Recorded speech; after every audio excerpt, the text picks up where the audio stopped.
we've got almost 75 people in the meeting now, so we may as well start off with today's club meeting.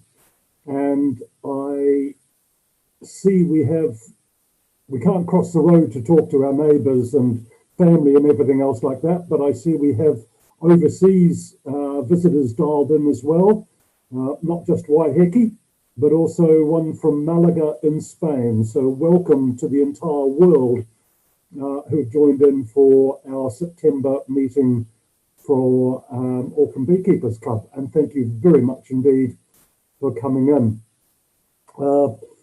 Bit of an up and down morning, as you say, windy, rainy, squally showers going through and stuff like that. So keep yourselves well wrapped up and be careful when you're choosing to go in and do your inspections on your hives. We're having a bit of a cold and windy start to the spring this year, unfortunately. So take care when you're going in that you're choosing as best a day you can to go in and do your inspections. I'll just start off with a few introductory things about the club itself in the usual way, and then we'll move into the presentations.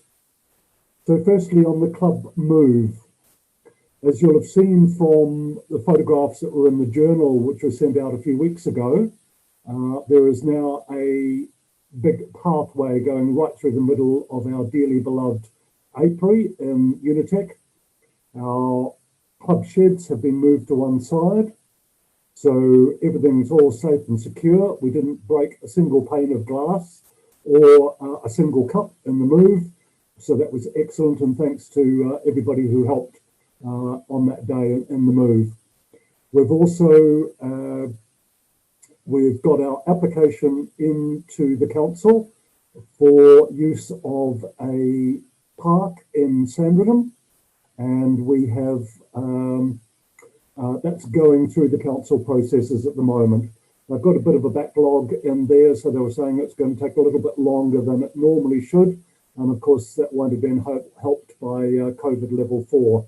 But as soon as we can, we'll be putting the pressure back on the council to come through with their decision on our use of the park in Sandringham. And we'll get that information out to you and hope to meet up there as soon as possible. So that's the club move. The hives, in the meantime, of course, we moved them out of the way before any of the work started on the pathway going through the old apiary. So the top bar hive and hive 0 had unfortunately crashed in autumn. So they're sitting to one side, but hive 2, hive 3, the flow hive, the bench hive, and hive 6, that's the polystyrene hive, were all moved off to individual club members, and they're being looked after. I've had reports back on all those hives and they're all going well. And we have, in actual fact, Lisa, who's looking after the flow hive, found that it had 2 queens in it. So presumably a mother and daughter. So Lisa has split those into 2 separate hives. But in the meantime, they're all being well looked after, all good and healthy, low Varroa mite counts. So we're looking forward to bring those hives back together again on our new site as soon as we can. Since obviously we're not able to meet either in person, but it is springtime and you're going to be looking to do your spring treatments, Varroa, maybe making up some new frames, putting foundation in and things like that, you can contact me directly. So I have bought the various treatments, that's Apistan, Baverol, Apivar, Apilifar, and things like that. I bought them home and I have those here for me. So you can do a click and collect, basically. I can put them out in my front letterbox and you can come by and collect them, deposit into the club's account in the same way as previously. And so there's no reason not to be getting in, giving your hives the treatments that they need at this time of year, and you can get those treatments from me. So I have treatments, I have foundation, both 3/4 and full depth, and I've also bought some sacks home as well. So these things all available, and if you do need something else that I haven't particularly got yet, then simply sing out and I can always go down to the apiary, get into the sheds and get whatever it is that's needed. So if you need particular equipment from the club, then sing out to me, and as I say, we can do contactless pickup from my house in Sandringham. Right, so the talks today, we have spring build-up and management. We'll be up first with Kim, and then swarm catching, the equipment and bait boxes, which I'll cover and talk about. And then Carol will talk about Varroa treatments and monitoring as we go through the spring build-up. So I'll invite Kim to come in first, if you could. And if you've unmuted yourself, I'll turn myself off. And Kim, if you could take over and go through the spring build-up and management, that'd be lovely. Thank you. Okay, thanks, Steve. So what we've been doing in this situation, the presenters today have been putting PowerPoints together, very different to actually working at the apiary. So I'm just going to take a minute to share my screen, hopefully. All right, so the talk and subject I'm doing today is going to be based around spring and what we need to be doing in beekeeping. I'm just going to pop you guys down to the bottom corner so you're out the way. And if you're starting beekeeping, this is a time you can order and purchase your new colonies, or perhaps you've lost your colony over winter. And when you are ordering and buying new colonies, some of the things you should be aware of and looking for is capped brood. They're going to give you an indication on the health of the colony, a good coverage on the frames, and they probably need some stores. So if it's a 5-frame nuke, you want at least 1 frame of honey and pollen as stores. The other thing would be the health of the brood. Does it have Varroa treatment in it? So you need to ask that from anybody that you are purchasing your bees from. And how old is the queen? Because that nuke that you are purchasing, they might have made it up from the old queen. So do ask the age of the queen. And I also like to ask for a guarantee. So you can't always look at your nuke, the brood, when you are picking up and purchasing it, because it's all ready to transport. So ask for a guarantee to have it inspected when you get home, at least 30 days. So if there's any problems, they will be seen. Otherwise, now it's time to do full brood inspections on a nice sunny day. I did some work yesterday, even though it was windy and horrible. The position of the actual hive that I worked on was in a very sheltered place. And I also know the history of that area. That comes with experience. So I knew that it's always an apiary that swarms early. So I had to make sure I was going there and keeping up and increasing my inspections.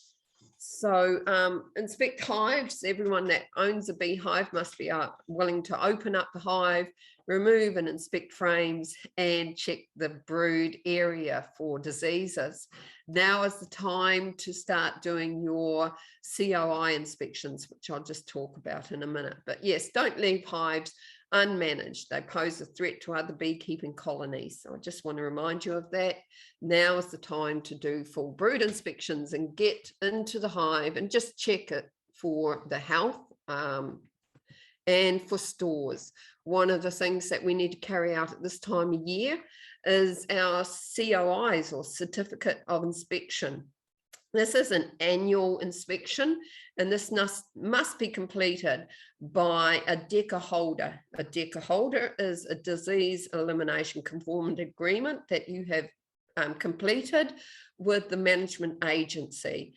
You can visit the afb.org.nz website, find out more details.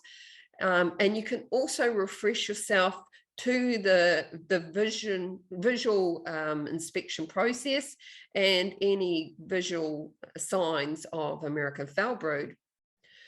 So if you have got your own COI, yes, you need to complete this by the 30th of the 11th, 2020, oh, way ahead of my years there. I don't think I've got that date right. But yeah, so the 30th of November. Otherwise, I believe that APNZ or the AFB Management Agency has a list of people that can carry this out for you, and you would need to find and contact one of them. Just reminding you though, across the board, there's no set process or cost involved in that. It's a case of negotiation. So you're going to negotiate with the person that's coming to complete your COI. It could be anything from a bottle of wine, you know, some koha of flowers or food or petrol vouchers. And I do know that some people are quite pricey. So do look around and see who you can find to complete that in your area. Or just by way of making sure you do this. If it's not completed by the 30th of the 11th, you then become a COI defaulter, and you could then have an AP2 visiting, and you could be charged for that visit. So please carry out that paperwork. Also though, at this time of year, it's really important to get down, check our bees and make sure they still have some stores for our windy, horrible, wet days when the bees can't go out and do some foraging. They'll have used their stores up over winter, and now the brood area is actually increasing as well. So food needs to come in, but unfortunately we can have those wild spring weather patterns. So if that is the case, please don't leave them to starve. What will start happening is the bees will consume eggs as a last resort and larvae after that. So you're then diminishing your spring buildup of bees. So not what we want. The best thing you can do is start looking at some kind of feeding for them, be it sugar syrup or even dried sugar in a plastic bag with a couple of holes in that the bees can access. That would be the very least you would do, but I do recommend not leaving them. Rurally, it can become a big problem. Urbanly, I find the food sources are really coming in thick and fast. There's lots of spring gardens around, but you do need to start identifying what happens in your area. So your first year, going back to that first year, you really are learning what is happening in your area. And as I say, I did go and do some beekeeping just because I know the past history, and I had to make splits to avoid swarms. How is your colony's health? So has your colony been affected by temperatures, damp, wet, mice, ants, wax moth, chalk brood, or nosema? Start learning about those visual signs. And now again, over winter, we don't do as many inspections, but this is the time to start them building up, and they need a healthy environment to do that. And this particular photo on the left-hand side is of chalk brood removed from cells and actually on the floorboard. So now is also a good time on that sunny day in spring to do some cleaning up of the floorboard and cleaning up of your actual hive that the colony has been surviving in winter with. Any of these other things like nosema, look up how you can address the situation. And if you are having problems with nosema, that the visual signs would be bee poo on the front of your hive, or even bee poo on your floorboard. So just check that and start looking up how you can treat for that. We're seeing that more often in our hives. And how's your Varroa? So I do know that Carol's going to give a presentation on this, but yes, it is definitely time when we start getting our brood building to do some Varroa treatments before the honey flow.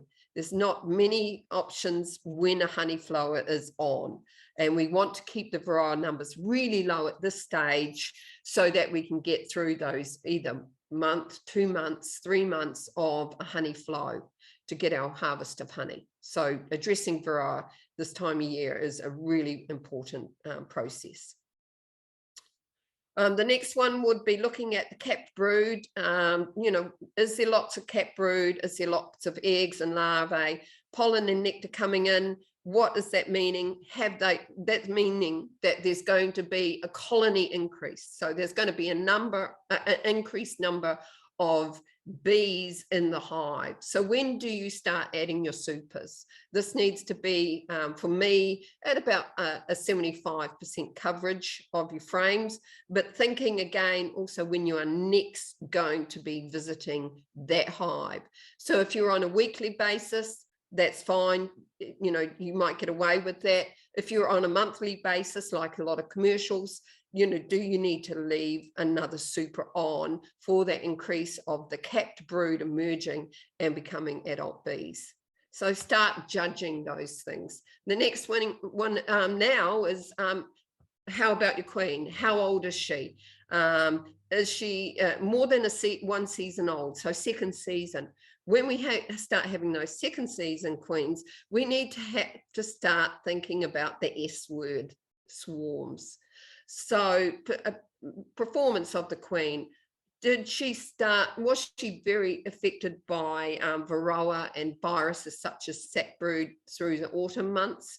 Very poor laying pattern over winter. Okay, a carniolan such as this girl on the photo, she could have stopped laying completely. But what is her age? Swarming is ahead. So what management plans have you got in place for that? You need to start doing regular inspections. You need to be checking, especially if she's a second season queen, inspecting for swarm cells or supersedure cells if they become overcrowded. Or, you know, how are you going to control that? Are you going to do something like an artificial swarm of your colony? Are you going to make splits, or are you just going to let nature take its course? That is not beekeeping and management practices in the city. They can become a nuisance in your community. So as part of your management and your beekeeping, you need to be watching for replacement of queens and the instinct to swarm. So I think, oh yes, so I've got a bit of a chart to share with you. I don't know if you can see. I might have you right on the screen down the bottom there. I'm just going to shove you off to the side. So this one is a classic example of what happens in a colony swarmed or unswarmed.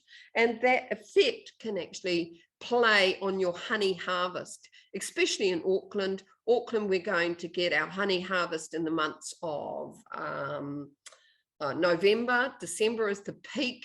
You know, we're just starting to, in the next month, probably have the manuka, and then the canucas flowering, and all our spring flowers in the gardens and urban beekeeping situations. So if you can avoid a swarm in the months of September, October, November, you don't have that really dramatic drop of colony numbers and then a build up again later on, which means you've actually probably missed the honey flow, the majority of the honey flow, and then you're going to have the bees higher numbers later on in the year with not much to do, or with high Varroa starting to process through that. So if you can manage your swarms, big difference in perhaps your honey harvest for the season. So just remember, when you do see a queen cell, where is it on a frame? Is it a swarm cell, being down the bottom? Is it a supersedure cell because of the age of the queen? Or maybe it's a situation of her pheromones aren't being distributed in the hive because they're very crowded. Did you need to put another super on or a brood box on? And there's emergency queens. So this is great now at this time of year. If you suddenly squash your queen, or did some hive management, like I'll show you in a slide in a minute, with drones starting to appear in our colonies, also a time for reproduction, it means that anything of a sudden loss of a queen with remaining eggs, they can raise an emergency queen cell. So the question you also have to start thinking about is, when do you add those boxes or supers? Yeah, she's looking pretty busy there. The activity of those hives are coming in. Actually, I've had those hives open. But what we need to then decide is, do you want a double brood box? Or do you just, like on the left-hand side, just one full depth brood box, and you're going to start adding your honey super. So our queen excluder can go on in the next, within the next month. Otherwise, one on the right hand side, we've gone for a double brood box. So we've introduced another brood box. What I want to do though is do some manipulations inside that I spread the brood. So I give the bees the encouragement and the queen the encouragement to expand in the overall concept of double brood. Whereas this one on the left hand side, what I would need to do is make sure that those frames look good inside, that they're not clogged up with unused honey and unused pollen. I need to make sure in a full depth system in Auckland, particularly, and especially in urban areas of Auckland, that the queen has at least 7 frames to lay in. If you're only giving her 3 or 4 frames, it will swarm. So you really must make sure that you are giving them, the queens, plenty of room in Auckland climates. And hey, the Waiheke person that's there today, everything happens a month earlier there. So your hives are very, very strong now. There's lots of food sources coming in. Please watch that the queen has got a laying area. Remove any old pollen and unused pollen and honey frames away from that brood area. If you go to a double super, a double brood box, then you can spread it right up to the top edges. Can you just slow down so you don't So what is the reason for adding another brood box as well? Apart from those, you could be thinking of making splits or increases. This is a way to do that. Splits and increases, especially the split situation, is very easy to do in a double brood box system.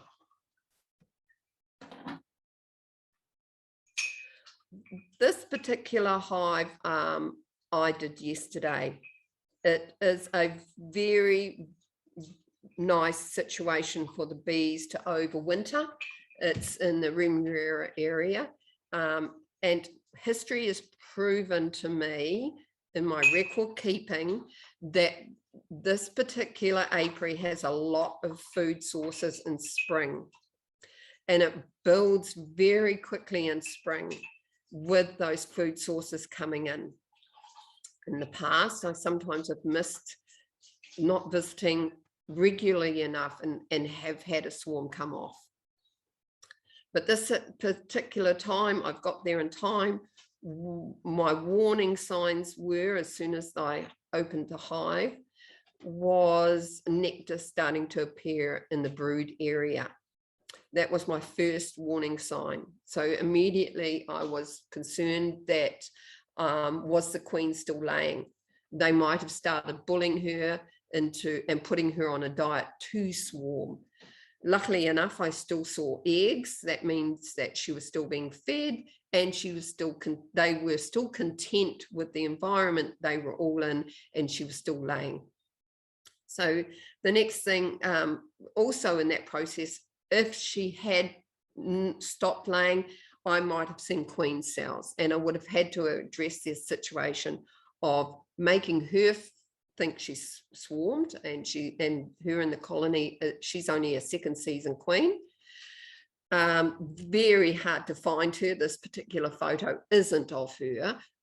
This actual colony was 3 boxes high with a feeder and honey stores on top of that. So I'd really had given them a lot of food for winter. I was, I thought, well, if it's wet and I really don't want to harvest any of my autumn honey because I've got Varroa treatment in there because the Varroa levels were high. So I knew the history, and that's it at this time of year. Look back at your records from last year, learn about your environment where your bees are. So anyway, this particular apiary, what I did was I split it. but I couldn't find the queen in that process. So I've split that. I have some brood, including egg frames in the one hive. I've got some brood, including egg frames in the second hive. I've got some honey stored frames and pollen stored frames in each of those hives. I've actually faced them towards each other. And I moved them 0.5 meter so that all the bees, when they come back, are going to go, oh, which hive will we go into, basically. They'll be able to smell pheromones left at that stage in both colonies there. It was so strong that I even split it with one frame of brood eggs and a couple of frames of honey into the little nukes and the little nuke. And I also gave it one clean frame. Why did I do that? Because while I was managing it, the buzz changed on these hives. So the buzz became quite loud in here, and to sort of, for me to start hearing that the queen wasn't in the right-hand hive, and the fanning started in the nuke. So when they were fanning, they were distributing the queen's pheromones up into the air. So I really started thinking that the queen is actually in that nuke box. All right. So what I will do now, and I didn't have any queen cells and I didn't find the queen. So what I've created is emergency situations for the bees in the big hives. They will now think that the queen has disappeared, and they will start creating some emergency queen cells. This is fine in this situation because I know there's a lot of food sources. I haven't moved them. There's going to be loads of royal jelly. There's going to be loads of pollen. They're going to be, everything's still going to be going nice. So I'm going to go back there in 7 days and check if they have made some queen cells. So great way to increase, great way to control swarming, and great way to artificially swarm the queen. A little bit more to it than that, but if there isn't any queen cells produced in these hives, I could combine them back, or what I will have with me at that stage is some mated queens. So I can always cull the emergency queen cells and introduce mated queens. So you can see in here, what you can start doing from now on is really manipulating your hives to what kind of management you want. Do you want increases? Do you just want to have the one hive, but you need to replace her? You know, creating space for them so they don't swarm.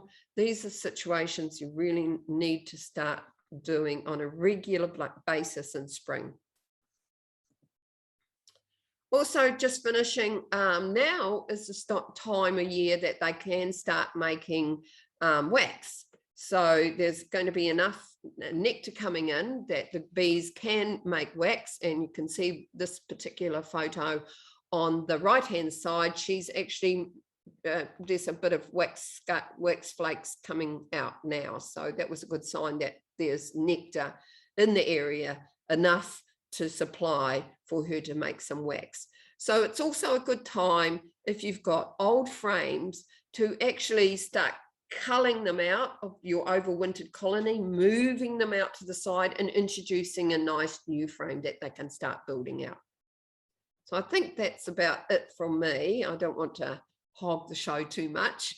I wanted to keep it very short and sweet. My conclusion is that basically you need to start doing more beekeeping work. Thanks.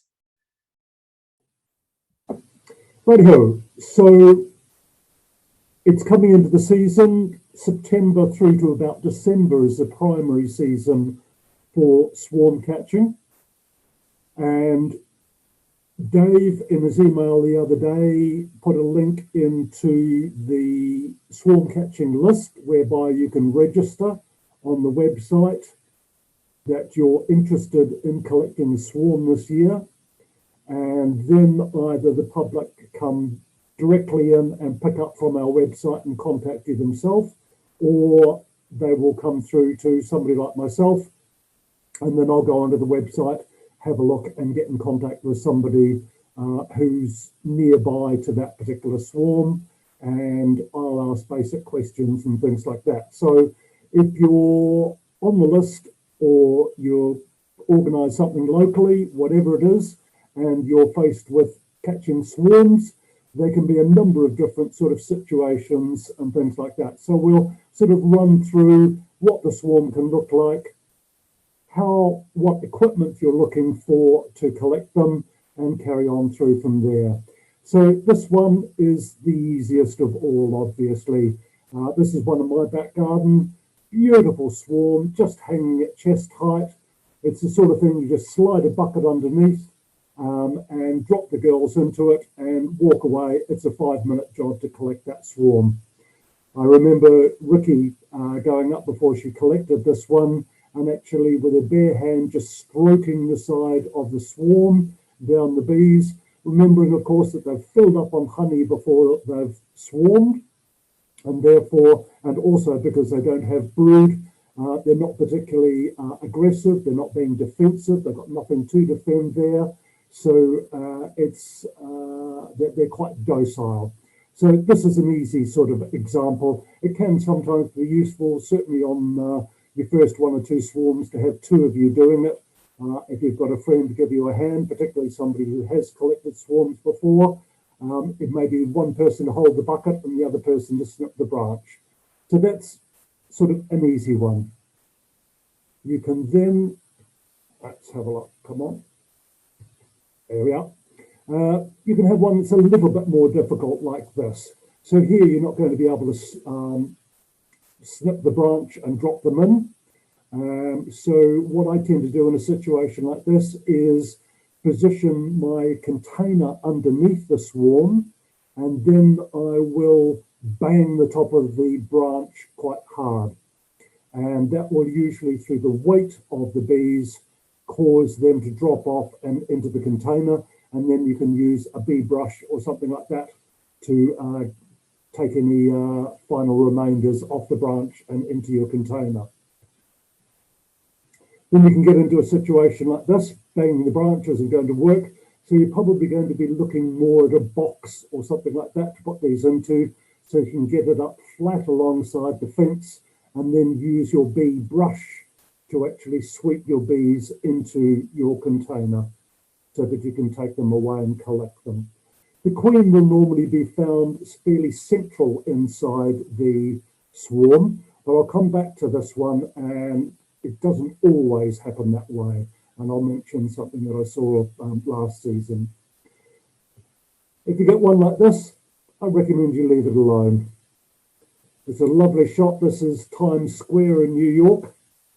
Always be aware that there are some bee swarms that are in actual fact are just too dangerous to collect. They're too high up in the air, or they're in a position where it's just not safe to go and do it. Maybe in an electrical power pole, something like that. So always apply common sense first. Think about where you're going. Is it safe? Remembering that you're going to be up on the ladder with a container and you've got your veil on and so forth. You're looking to get your bees into your container. You don't want to be in a situation where you're risking your own health and things like that simply to collect your bees. So always have a look at it and have a good think about, is this a good safe one to actually collect? Looking at equipment. So what I'm doing normally is a ladder. I will take a pair of loppers and secateurs along with me to clip a branch so I can drop them into the container. I always take a bee brush. That's really useful. And I find a drop sheet or an old sheet or something like that to lay down on the ground underneath the swarm is a really good idea. It gives you the opportunity then, if bees are dislodged and drop onto the ground, you're not just standing on them. It gives you the opportunity to scoop them and pick them up afterwards, and you can see them more clearly. One thing to be aware of, when you walk up to a swarm, maybe it's hanging off a branch or something like that, also have a look on the ground below the swarm as well. Have a good look around before you start doing anything to collect it. I had a swarm in a kauai tree in my back garden, I think it was last season, and the swarm was nicely hanging off the branch, similar to the one I showed in the first slide. And there was a small group of about 15 or so bees lying on the ground below the swarm. I would have probably ignored them, but Carol knew much better. She was collecting the swarm. She had a close look at that group of bees below the swarm, and sure enough, the queen was in that group of bees, and those 15 bees on the ground. So it can sometimes happen. The queen comes out, she starts flying, she doesn't land properly in the tree, she drops to the ground. The rest of the swarm gathers in the tree up above her. So just have a look around before you start to pick up your bees, collect them, knock them into a container, anything like that. Have a look around and just make sure that you haven't got a small group of bees on the ground below them. And if so, have a close look at them. So avoid standing on them if you can. But I find that drop sheet is a good idea. And I usually lay that out on the ground below. Also, take a can of air freshener with you. It's a good idea if you knock them off a branch or something like that. Quite a few of them sometimes are left hanging onto the branch, or other bees come back because, of course, there's the smell of the bees on that branch. So a squirt of air freshener over that branch confuses the bees and means that they're more likely not to go back and try and regather on that branch again and simply form the swarm again. So looking at the different sort of receptacles that you can put into, that you can drop your bees into. This is one of my favourites. It's a 20-litre pail. It's got a handle on it. It's just dropped down the other side. But it's simple, it's light, it's easy to carry up the top of a ladder, and I can manipulate it, and it's a good enough size to take a good number of bees into it.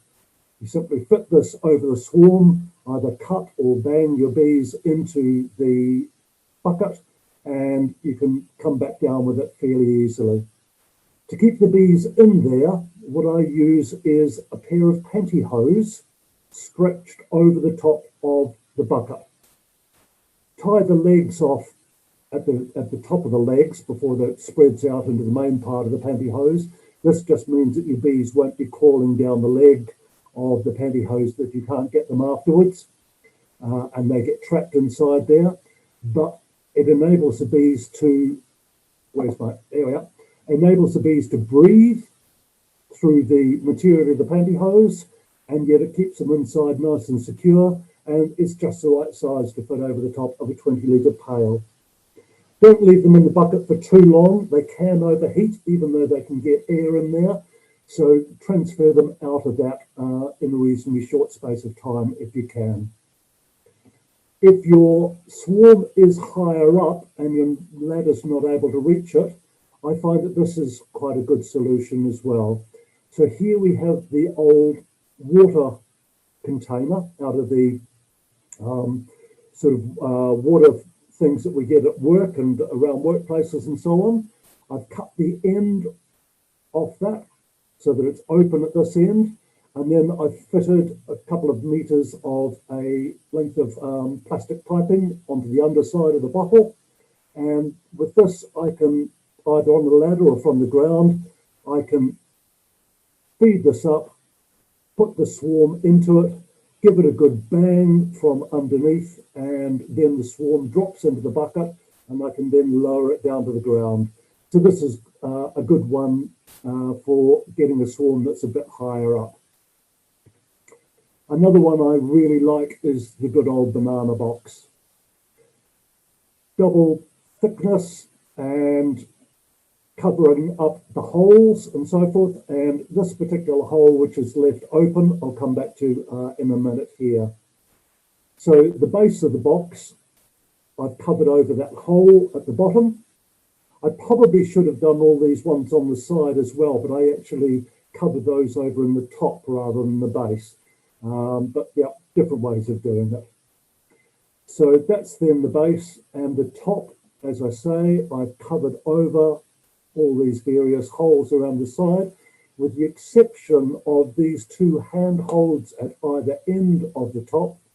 And these ones I've put mesh over them, and that way then you can still get air flowing through and into the bees when they're inside here. So you take your base of that banana box up with you, you drop your bees into the base, put it down on the ground, slide the top over the base so that you're like that, and all your bees are inside the box. What you will find, hopefully within a minute or two, is a collection of bees around this open entrance here, all with their bums up in the air and fanning away furiously with their Nazaroth glands, sending the signal to the other bees, this is where you want to be, this is where we are, and this is where you want to come and join us. So then those bees which are either away doing scouting flights, looking for a new location to move into, and then return back to the swarm, or ones which have been left in the tree or had taken off and flown when you were collecting them and putting them into the box to begin with, they will come down and they'll join the rest of the bees here, following that signalling from the bees using their Nazaroth glands around the entrance here. And then once you've got the bees in there pretty much as a complete collection, and you've got as many of the swarm as you think you can get, you can either take it during the day, or sometimes what we do is we'll leave the box there beneath where the swarm was originally until the evening, and then they're all settling in as the temperatures go down, and they're settling down for the night. And then you can see what I've done here, and that hole is a bung, simply rolled up cardboard, that slides into that hole, and it then means that I can pick that box up and walk away from it without having all the bees coming up and into the car and so forth while I'm driving around. So I recommend the banana box. Get in there early, get one of them from the supermarket or something like that, make it up, cover over the rest of the holes and so forth as you need to, and have one ready to go, ready for that call to come out and collect a swarm. Another alternative that I sometimes use to put a swarm into is a bait hive itself.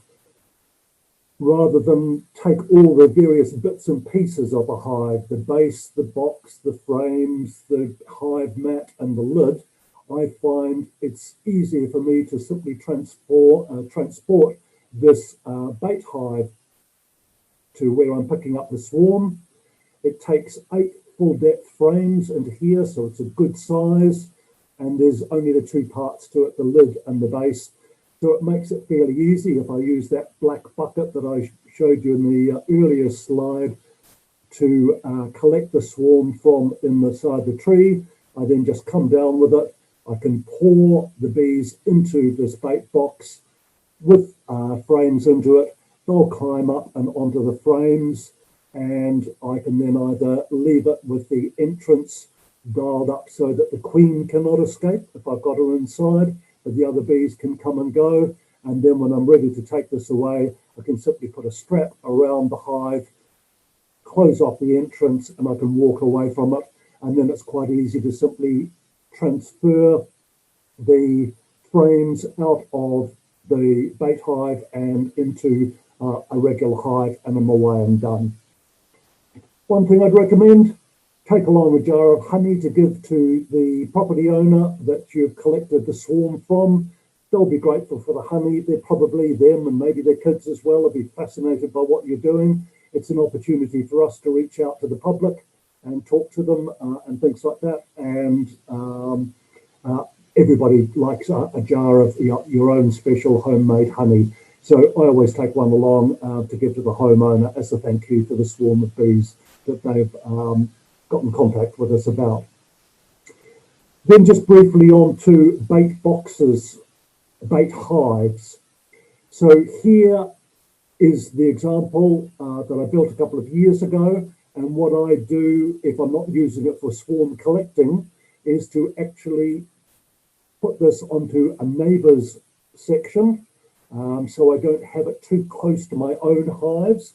Remembering when your bees leave to swarm, if they're looking to go a bit further away from their own hive, so putting a bait hive right next to your existing hives and hoping to catch a swarm from your existing hive sometimes they might reject it simply because it's too close, and their instinct is to go a bit further away so that they can get, they don't have as much competition for whatever food sources around the place.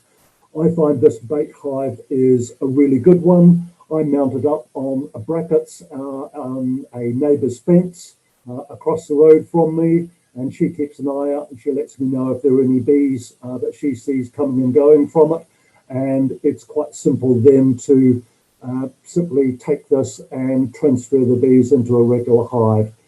Try not to leave them in there for too long. This one's just made out of plywood, so it's not the sort of thing where I'm wanting to, it doesn't have great thermal protection and so forth for it, so it's not one that I'm wanting to leave out there for too long with the bees inside it.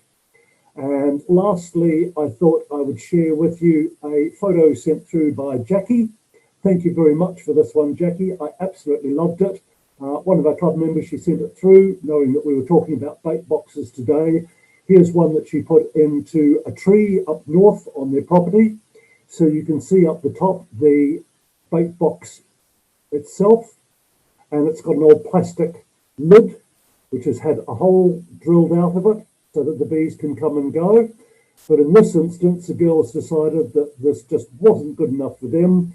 So in actual fact, what we have here is a hive that's set up out in the open, and all the girls are clustered over that. It's the winterless north, so they obviously have much better weather than we've been having down here in Auckland and further south. And they've set up and made their hive up in the open. But it's a lovely photograph, and I thought that was definitely one that we'd share with you. So set your swarming, obviously, September through to about December is the main season. If you're going to go for a bait hive, get it out there into position fairly soon. I find also, as well as putting frames in and a couple of drawn out frames into the bait hive, it can be a good idea also to put in a bit of wax where you've mixed in a couple of drops. It doesn't need to be much, just a few drops of lemongrass oil. And then I just put a small piece of wax and lay it on the bottom of the bait hive below my frames, and a combination of the lemongrass oil and the frames, with some of them already drawn out, is a good lure for the bees, and they will come in there quite quickly. If they're looking for a new hive, something the size is good. You're looking for 30 to 40 litres, so it's about the size of a full depth box. Is good for a bait box, and set that up, and with a bit of luck you should be lucky and have a hive move in there.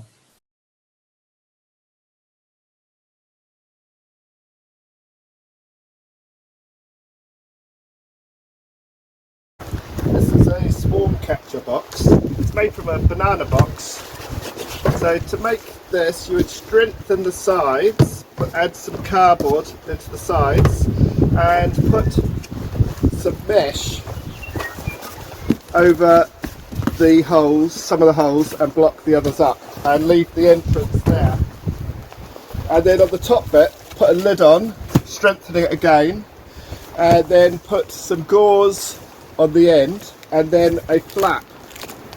So when you put this underneath a branch or something and shake the bees into it, then when most of the bees are in there, put the lid on, and then you can put a little ramp up and they can all crawl into there. And then when they're all in there, then you put the flap on, tape it up, and they can still breathe. And you can take it to the new hive site, and then what you do is all the bees are in here, you just get them out and shake it in front of the hive and with a ramp, and they will all crawl up into the hive. So that's the swarm catcher box. If they're really tricky and they're hard to get, say they're in the wall cavity or something like that, you might need to use the bee vacuum. So the suction goes on this side, you just connect the vacuum in there, and then a hose here to suck up the bees. And the bees come come in here through the suction, and the suction's here. There's this mesh to stop the bees getting caught in there, and then you put a bit of sacking or something in the end, so when the bees come through they don't hit too hard on there. And then with the lid on, it creates suction. So I'll show you how it works. Instead of bees, I'll just use marshmallows.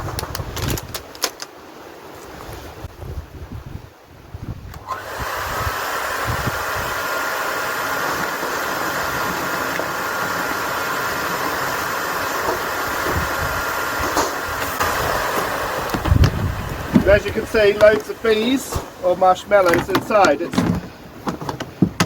not the best way of doing it, but if it's a matter of getting them out somehow or exterminating them, this is the next best thing. You will get some casualties, but if you're gentle enough and you're careful, then it can work. This one is the club one. I've made this one for the club, so this will be going into the club. So you'll be able to borrow that for free whenever you want. Now, if the swarm's up a tree, it can be very hard to get to. You're climbing on a ladder, uneven ground, and you've got your bee suit on, and there's loads of bees around. You've got your gloves on, it's hard to see, it's hot, you could get stung, you could fall off the ladder. So the best thing is to stay on the ground and use some sort of bucket on a stick.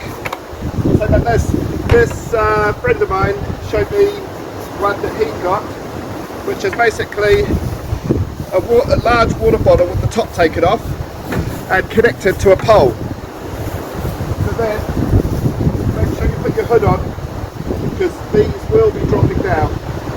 And then put it underneath and just give it a sharp push underneath to dislodge them. Most will fly off, but a lot will go in here. Then you empty it into your swarm box. Let it settle a bit. Like this. And keep doing that until most of the bees are there, until you're pretty sure you've got clean. And then you can just put the swarm box underneath the lid on, and the rest of the bees will come down into there. Obviously, if it's really high up, then that could be an issue. So get a longer pole.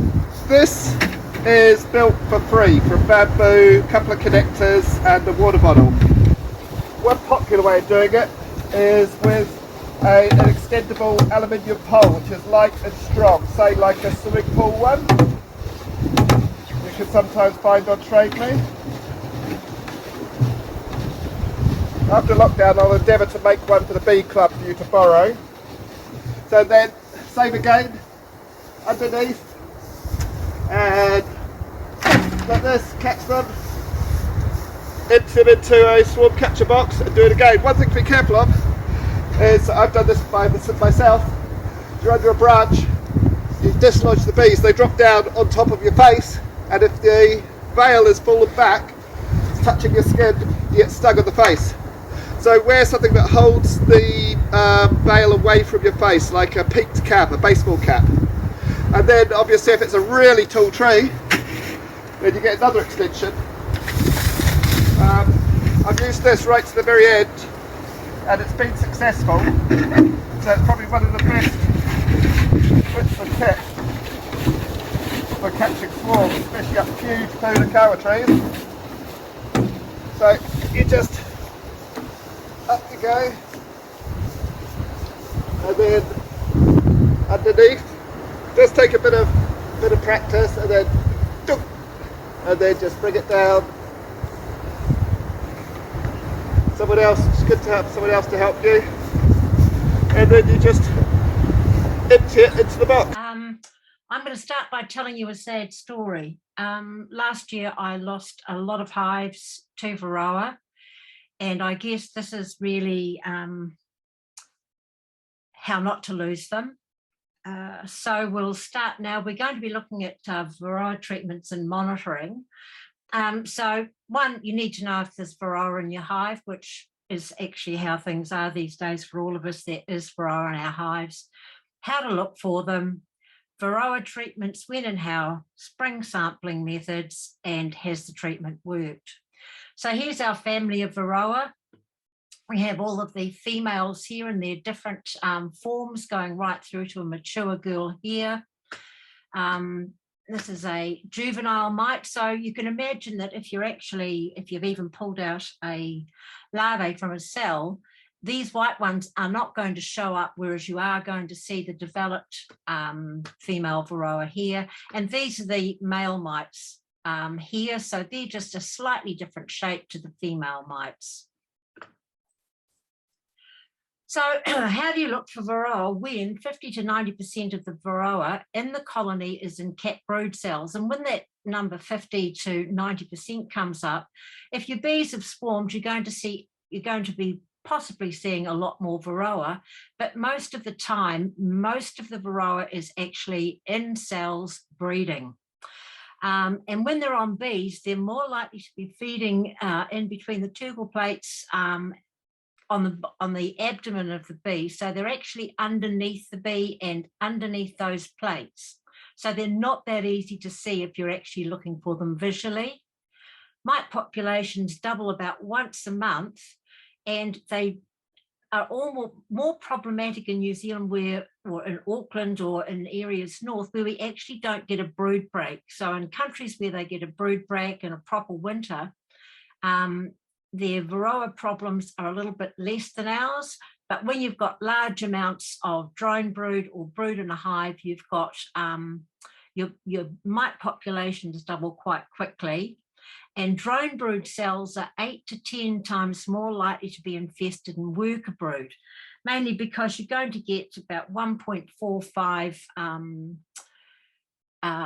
matings and reproduction in a worker cell, whereas in a drone brood cell, you're going to get about 2.2 times the multiplication. And what are the signs that Varroa have been breeding in a cell? Well, hygienic bees, sometimes they'll uncap infested or unhealthy cells, sometimes showing up as spotty brood. And when on bees, they're more likely to be feeding, Daisy, we've lost a plate here on the bee's abdomen.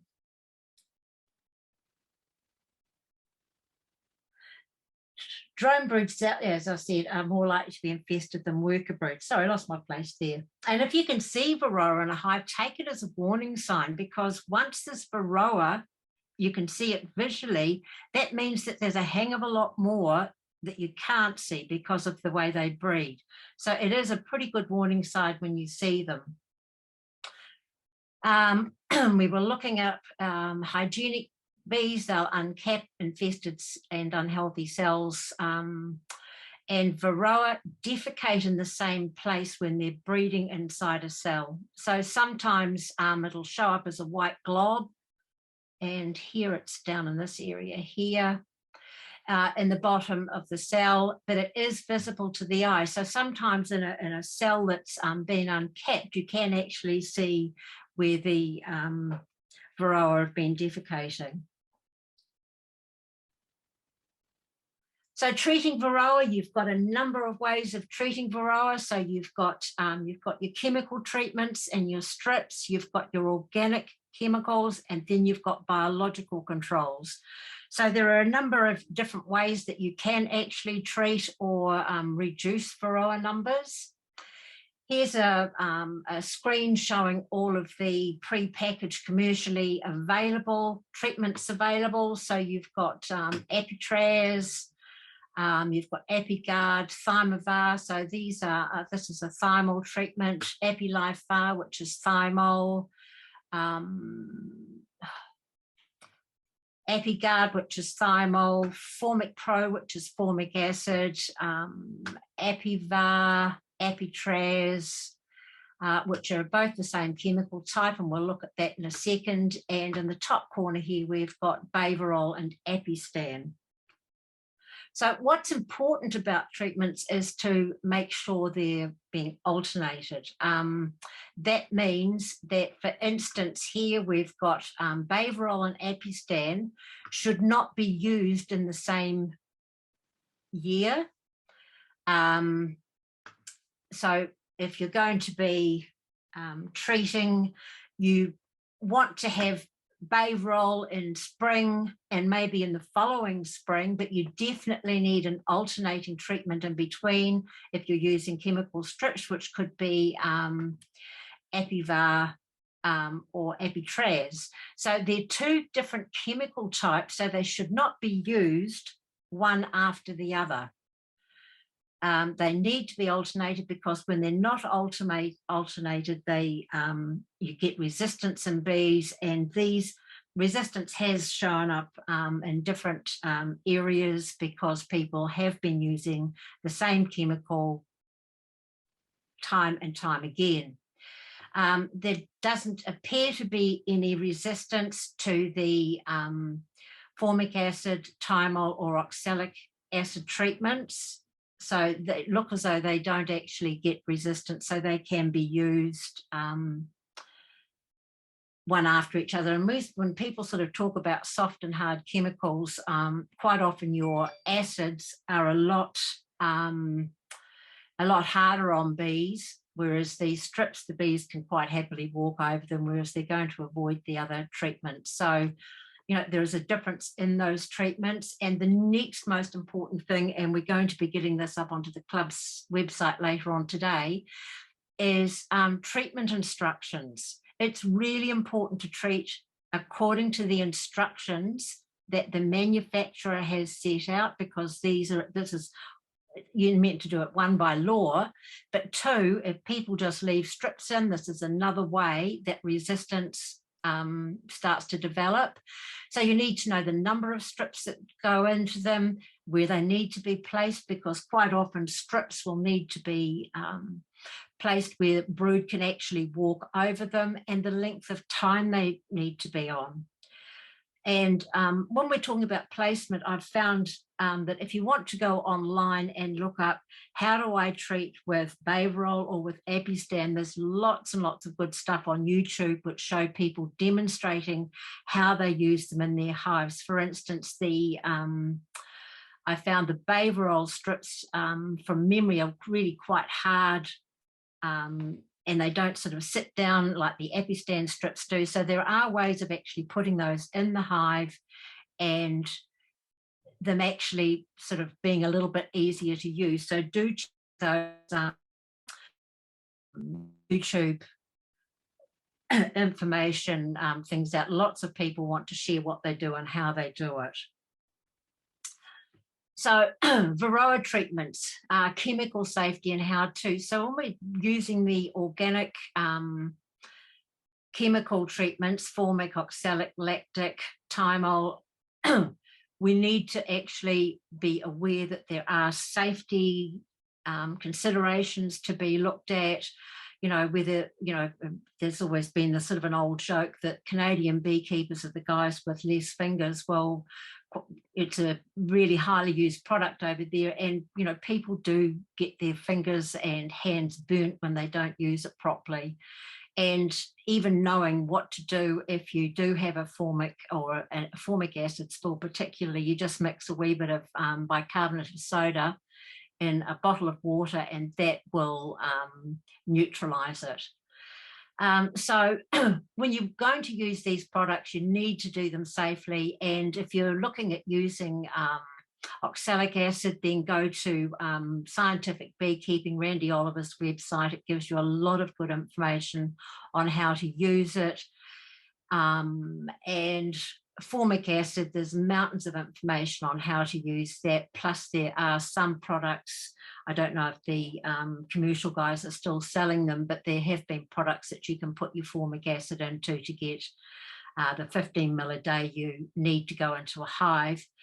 And the other thing to consider with things like thymol especially is the temperature. So the temperature at which these chemicals work and work effectively are actually important. So you do need to know about those. Food grade mineral oil, I haven't seen that used so much, but even using that, there are ways of using it. Most of this, or a lot of this information, is in the Varroa book, which has recently been updated. So that's the Control of Varroa, a guide for New Zealand beekeepers. It has been updated, although I believe there's one or two things that aren't in there regarding oxalic acid. And we have been using oxalic vaporization acid treatments at the club to quite a large extent recently. So Varroa mite treatments or reduction non-chemical. So there are other ways of doing things, although these are not used all that often for different reasons. So let's have a look at those. So there's brood trapping, brood removal, or brood caging. There's queen caging, heat treatments, which is part of, or the mite zapper is also an electronic treatment, a bee gym that the bees hop into and they can get that off, but that really isn't, that means that you can reduce, your Varroa by a few, but not sizable numbers. Some beekeepers have been using cell size. This takes a long time to develop, and the people in New Zealand that have done it very happy with the results from it, but these take a long time and a lot of research. There's pseudoscorpions, they eat Varroa. Unfortunately, there's no way of delivering these into a hive successfully at this stage, and other things that have also been talked about or used as mushrooms and fungus, but not at a commercial level at this stage. So the Varroa effect. Varroa can kill a hive anything from 6 months up to 2 years. And in New Zealand, I think Mark Goodwin said that they don't last more than a year. I think in other countries where they have brood breaks, hives can last longer with Varroa or without treatment. Varroa introduced viruses. So when we talk about viruses, by the way the Varroa feed on the larvae, they puncture a hole. They've got a particularly favourite place where they puncture the hole, and they keep feeding from that same place, but their mouth parts introduce viruses. So this is where a lot of our viral load comes from. Probably the most well-known one is deformed wing virus. Their body weight decreases, bees start foraging earlier, deformed wing virus is a problem, and there's decreased production of proteomine, which helps the bees' development. So the Varroa effect on a hive is not just the viruses we see, but their energy, their ability to function properly. So keeping your Varroa loads as low as you can is pretty important. So when to treat? So most of the books talk about twice a year in spring and autumn. So that's for your chemical strips. You need to get your own little pest management plan going. You might want to look at midwinter with doing an oxalic dribble. And also when to treat will depend on your honey flows. So if you know that you've got an early spring honey flow, then you'd put your Varroa strips on earlier in spring or treat earlier in spring. So it might be dependent on honey flows. However, most people should have your treatments on by now. And we also know that when there are a certain number of Varroa in a hive, then a hive needs to be treated. And that's where you might want to be looking at, how can I treat a hive when there are higher numbers in the hive than there should be. And we all know that when you're using chemical strips and a lot of products, you're told definitely do not use it when there's a honey flow on.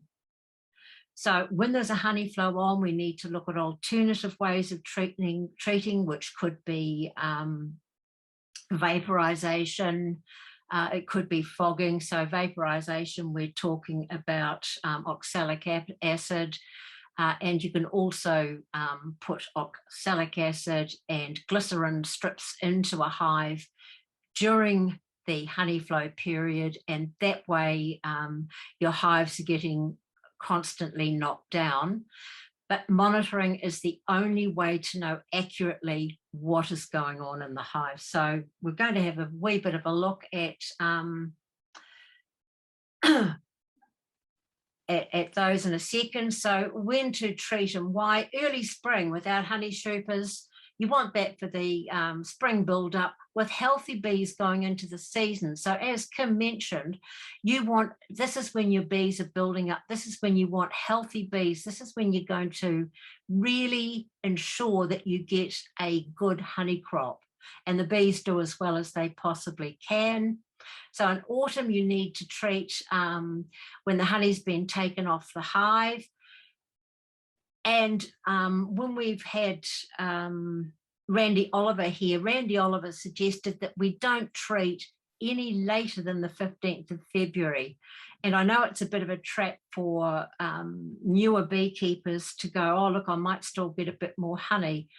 A bit more honey can cost you a hive if it's not being treated at the right time. So most of the time, any honey that's coming in February is possibly uncapped and will be great for the bees for their overwintering. But you do need a good stock of healthy bees to go into winter with so that the bees do winter well and those bees are getting mature, which means that they can uncap honey. So it's actually easier for them, whereas the young bees can't uncap honey in a winter hive. And anytime the Varroa population is getting too high to prevent a hive collapsing. So that's really when you want to treat. So monitoring, when you're monitoring, you've got a few considerations. So one of them will be time. For most of us hobbyists, time, we've got backyards, so time isn't going to be an issue. So it's not like that we're going to be putting something into the hive that we need to go back and check 24 hours is going to be a problem. But if you've got hives that aren't on site, then you might want to consider how do you check your hives without it taking you a lot of time. The cost of treating, of monitoring. So how much is it going to cost you, and is that something you're willing to play with? And how effective is your monitoring? And in the Varroa book, it tells us about a number of different methods of monitoring and gives a fair idea of the efficacy of these. So sampling methods in the Control of Varroa book, visual reliability, as I've said, that's very, very low. Drone brood reliability is also low. So this requires to uncap number. In the book, it tells you how many cells and how to work out that count. However, as I said, when you've got those immature mites, it's pretty hard to actually even see them on one of these larvae. Tobacco smoke, the reliability of that's pretty low also. Ether roll, reliability medium. Sugar shake, reliability high. Alcohol or washes, you've got either an alcohol wash or a soapy water wash, so the reliability's there high. But what else do you actually have to do with these? So with all of them, you need to ensure that the queen isn't in there. And when you're actually taking samples of bees, when you're looking at a sugar shake or any of these methods, you want to ensure that the bees that you are collecting are the bees that are on the brood frame, and that they're the younger bees that will be more likely to be near the areas where the Varroa are coming from. If you actually test bees that are up in the honey boxes, this isn't going to work well. So with the alcohol, soapy water or ether roll, disadvantage, you're killing bees. So a lot of hobbyists really are not particularly happy doing those ones. Sugar shake, the reliability there is fairly high. It takes a little bit of time and it takes probably a couple of shakes. So that's, and also you don't want to do that on a wet or a damp day because you're using powdered sugar. So preferably something you may have bought from a cake shop, which has got nothing else but sugar. And you sort of shake up the bees for about 5 minutes, and then shake the powder out, and then that will give you a certain number of mites, and then the book recommends you actually go through this process for another couple of minutes, and that's where the accurate numbers come into place. Natural mite fall using mesh boards and sticky mats, reliability high. Miticides using mesh boards and sticky mats, reliability is high.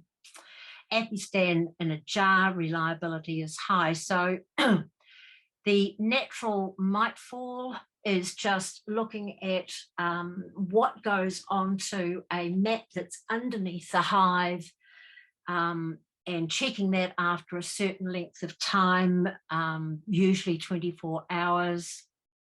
And if you're using miticides in a hive, you put the miticides in for that period of time, or for 24 hours, and check your board at the end.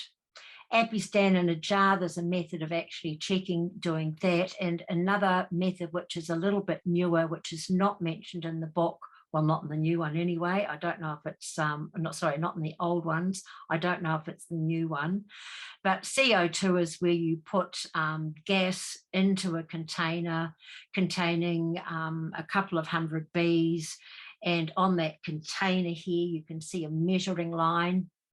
The CO2 is sprayed into here. It knocks the bees out for a short length of time, and you shake the bees. The instructions say 200 bees, CO2 for 4 to 6 seconds, and then you leave them there for 10 to 20 seconds, shake for 10 seconds, and at the end of that, you turn the container upside down, and the Varroa fall out onto this lid here, which you can see how many Varroa are there. The reliability is quite high, and the nice part of that one is that you're not killing any bees in doing the testing. And here's a sticky board, and one sort of oopsie-daisy secret with sticky boards is make sure that you put a grid on it.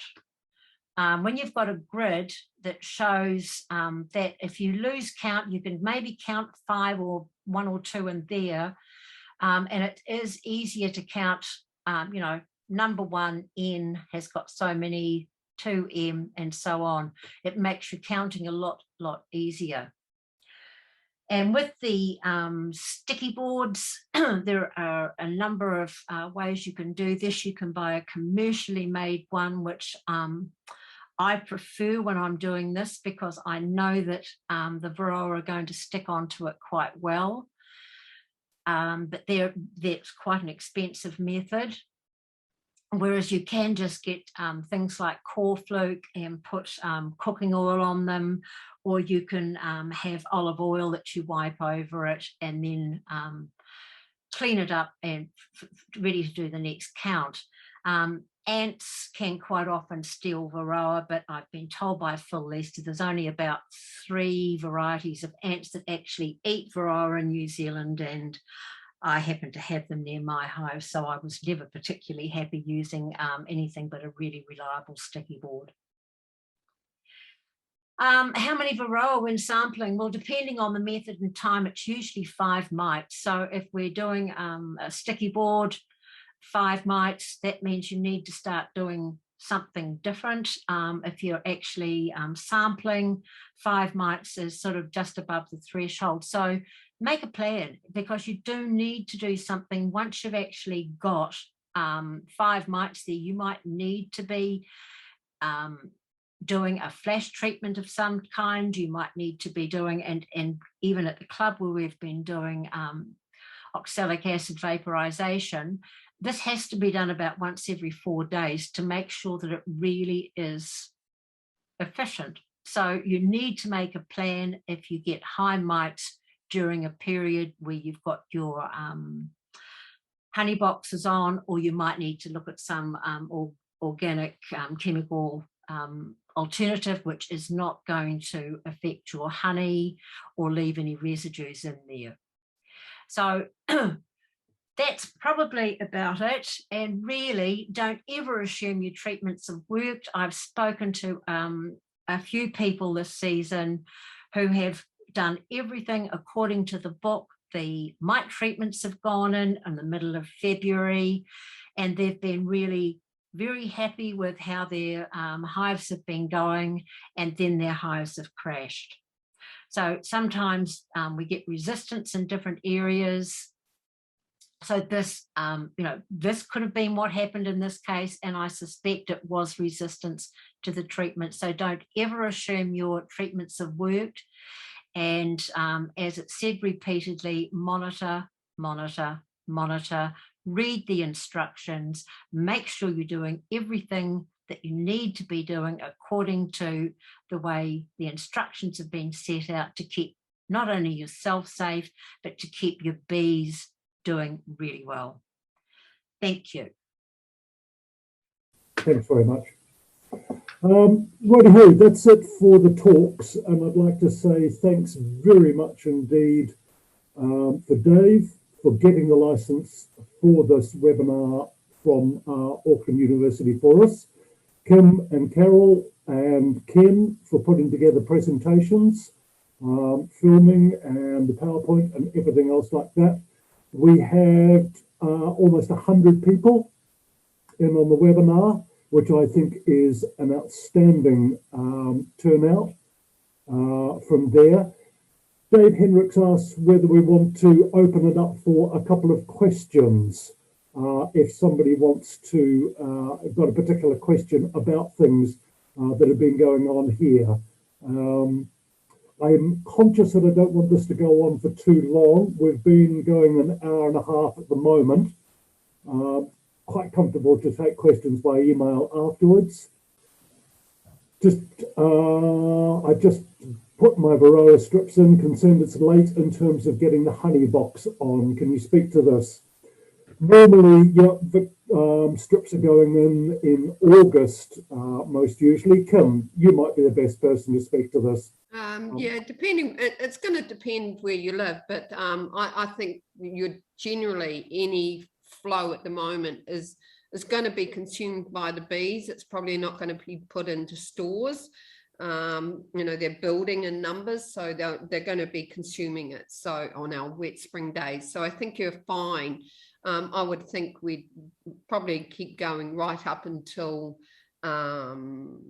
late October, November, and then the extra stores start going into the cells. So that, yeah, you're fine. Okay, yep, good question, good answer. Thanks very much indeed.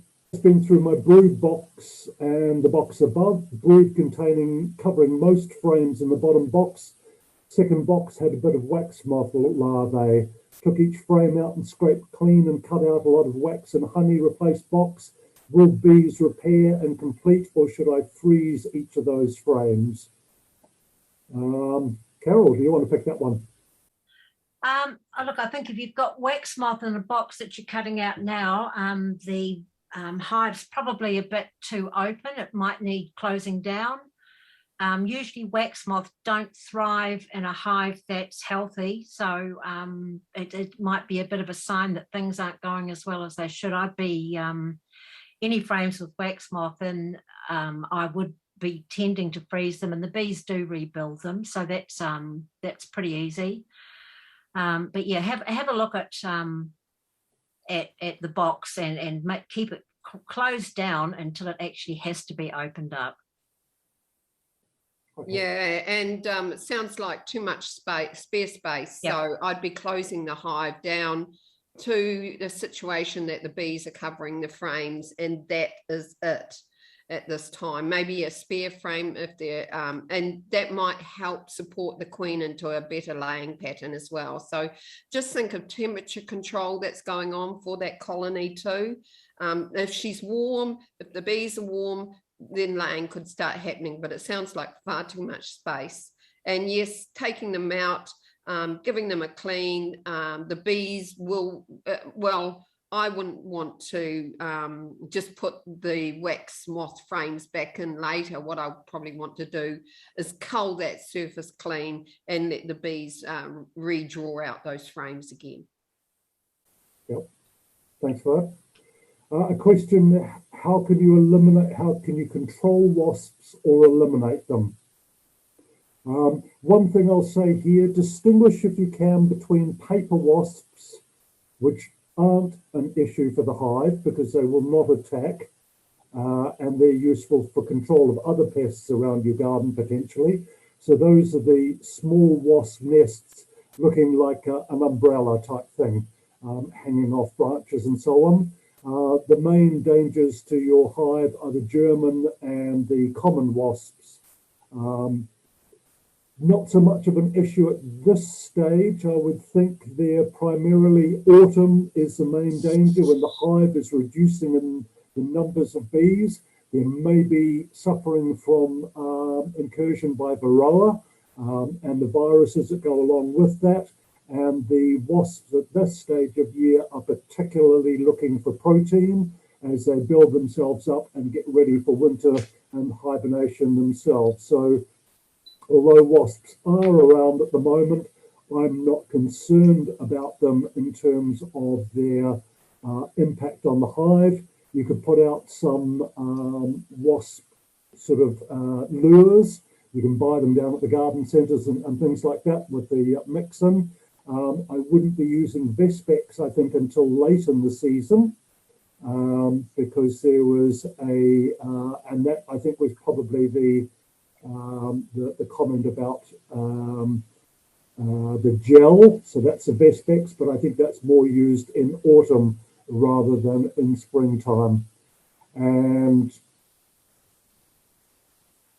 on here we're saying we've had wasp problems right through winter. Lost at least one over the winter months and things like that. Yeah. So I was going to say I've had a wasp problem all winter. I'm rural, so it's very hard to ever find the wasp nests. What I'm also finding is queens are coming out now. So the queens are coming out. So wasps are around, and when I see them, they are attacking the doorstep and taking away, carrying away a bee at this stage to consume as protein. The bees are cleaning things out. There's still opportunists even at this time of year. So really, I haven't opened up my entrances rurally yet. So they are literally one bee space wide still at this stage. Some of them are a little bit stronger, so then they become 2 or 3 bee spaces wide. But yeah, I'm just trying to control that situation and you know, wasp bait traps are good at any time of the year. Vespex is usually sort of that December, January time, and that's when you can really hit them hard. Again, having the colony near the entrance is going to be a key. So don't open up that colony too much. And the other thing is the product that was at conference was Hawkeye, which I think we'll look at doing an article on, maybe the next journal, which can be used no matter what the feeding, what the wasps are feeding on, because when you're using Vespex, it's usually when they're feeding on protein. So it needs to be done at a particular time when the wasps are taking in that kind of food. So that is dependent on wasp feeding. So the Hawkeye product is something I think the club should be looking into, and unlike Vespex, it doesn't require a license. Okay, fascinating. I hadn't heard of that one. Definitely that's one to investigate more. Yep. Well, that was the conference, and Yeah. I haven't got any information on it yet, but it's just something that's on the radar for a journal. Okay, sounds good. Query, my hives are falling apart and need replacing. Looking at plastic hives, do you recommend them compared to wooden hives? I think they're perfectly acceptable. We've had the polystyrene hive and Hive 6 for several years. They're showing good thermal sort of protection over winter and so forth. So I think they've come up quite well. And we've just purchased a polystyrene nuke for the club. So we've got details, and Ken Brown if you particularly want to know, or you can probably Google it in actual fact, but there are distributors of polystyrene plastic hives in New Zealand. So you can get in contact with them, and by all means, they've been quite successful for us in the club. No problems with that. Yeah, I quite like the polystyrene just from the point of view of keeping the bees warm. I haven't got any myself, but if I was starting again, I would probably have a few what I would call first aid hives for any hives that are getting into trouble, particularly going into winter. I have got one small 6-frame nuke, which is absolutely great for overwintering in, and I actually have saved a couple of week colonies in those over different years. So I don't think there's anything wrong with them. Just have a look to check whether some of them can be put into Genola and sterilized. So that would be part of your DECA agreement. So you need to find out what the consequences are if the hive gets AFB. And I think for some of those hardened ones, you can actually clean them up and use them. So that would be something I would be looking at. But don't forget, bees live in trees. Trees are wood.